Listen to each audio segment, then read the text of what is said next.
Suatu saat, ketika kamu berziarah ke Banten, kamu akan tahu di sana ada apa aja dan sejarahnya bagaimana. Hai Lur, Assalamualaikum warahmatullahi wabarakatuh. Terima kasih karena sudah mengklik video ini. Saya doakan mudah-mudahan diberikan umur yang panjang, kesehatan, serta rezeki yang berkelimpahan. Sebagian besar warga Banten pasti sudah pernah berziarah ke makam Sultan Banten, dan secara otomatis mereka mengunjungi Masjid Agung Banten. Tapi sayangnya mereka hanya berziarah sebentar lalu jajan, foto-foto, kemudian pulang tanpa memahami nilai-nilai sejarah yang terkandung di dalamnya. Maka dari itu, untuk mendapatkan kesan yang lebih mendalam ketika berziarah ke makam Sultan, saya akan berbagi informasi tentang sejarah dan segala sesuatu yang ada di Masjid Agung Banten. Maka jangan kemana-mana, tetaplah setia di sini bersamaku. Cek itu. Masjid Agung Banten ini termasuk dari salah satu masjid tertua di Indonesia. Dibangun antara tahun 1552 Masehi sampai dengan 1570 Masehi oleh Sultan Maulana Hasanuddin. Dan ada yang mengatakan tepatnya itu pada tahun 1556 Masehi. Dan itu masih nyambung lah. Lokasinya itu terletak di Kecamatan Kesemen. Tepatnya itu di Banten Lama, sekitar 10 km sebelah utara dari kota Serang. Salah satu kekhasan yang tampak dari masjid ini adalah atap bangunan utama yang bertumpuk lima atau juga disebut berundak lima. Bentuknya itu mirip pagoda Tiongkok yang dipadukan dengan unsur Jawa kuno.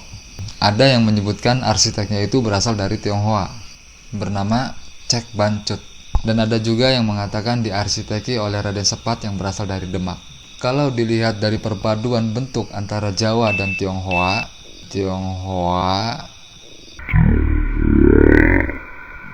mungkin bisa jadi dua-duanya benar, ya kan? Masjid ini memiliki dua serambi yang terletak di sisi utara dan selatan.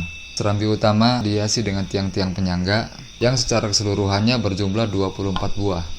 Sedangkan serambi yang berada di sebelah kirinya terdapat komplek pemakaman Sultan Banten dan keluarganya. Masjid ini juga memiliki pavilion tambahan yang bernama Tiamah.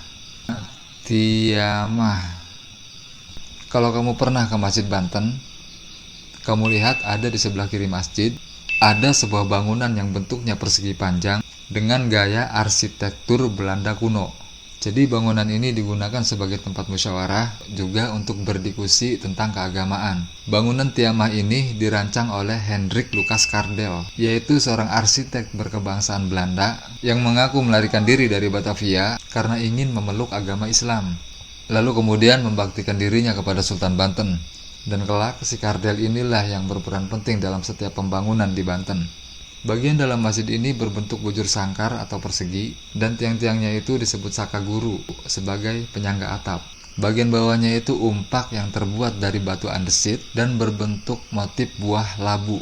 Kemudian di situ juga ada mimbar yang terbuat dari kayu, bertangga marmer berada di paling depan di dekat pengimaman.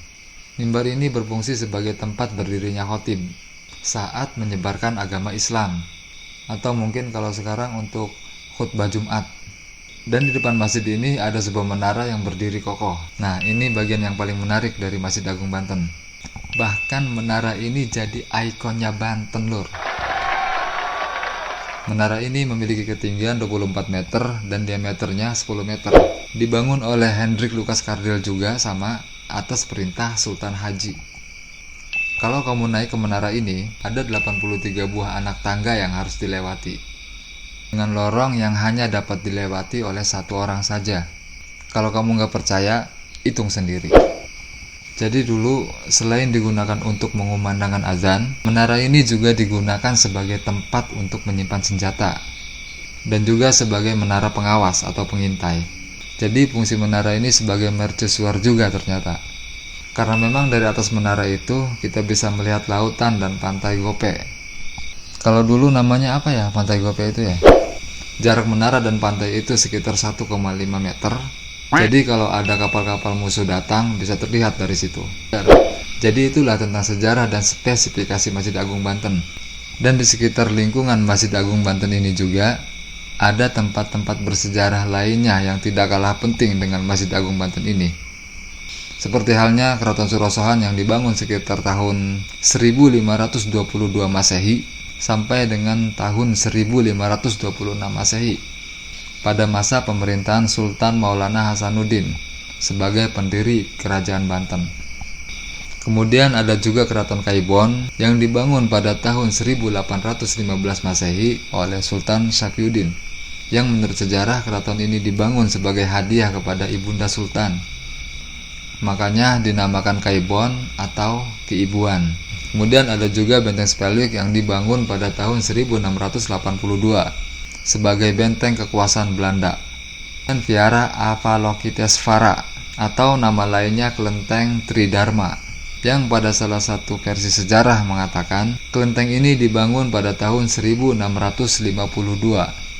Satu lagi Danau Tasikardi yang dibuat oleh Sultan Banten kedua atau Penembahan Maulana Yusuf sekitar tahun 1570 Masehi sampai dengan tahun 1580 Masehi. Jadi itulah sedikit kupasan tentang tempat-tempat bersejarah di Banten yang untuk kedepannya insya Allah akan bahas satu persatu secara mendetil.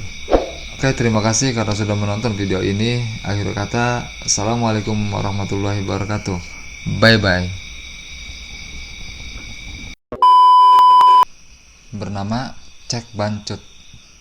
Cek Bancut itu nama orang ya.